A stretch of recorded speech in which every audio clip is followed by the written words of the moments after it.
Hi there everyone, welcome to my channel. So in this video, I will show you guys on how to write a program that will ask the user to give a number, and then our program will square the given number by the user using C# programming language. Before we start, I would like to say thank you so much to all my viewers, silent viewers, and supporters in my channel. Thank you for watching my videos. If you are new with my channel and then you like this video, please hit the like button. Don't forget to share, and please support my channel guys if you are new by clicking the subscribe button. So let's begin.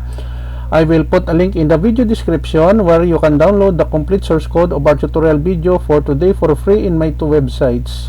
You may click the notification bell so that you will be notified with my newly uploaded video.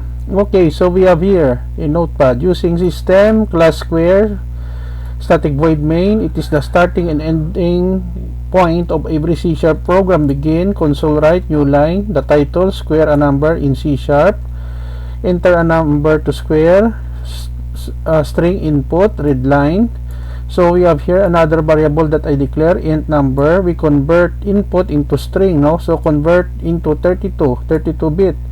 In square equals number multiplied by itself twice, right line, console right line, the square of curly bracket 0 is curly bracket 1 number in squared, and then we close the body of our main function and then the class.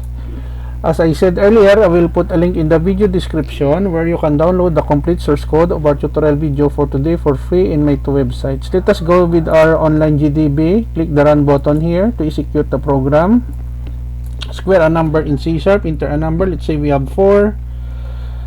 The square of 4 is 16. Another example, let's say 10. The square of 10 is 100.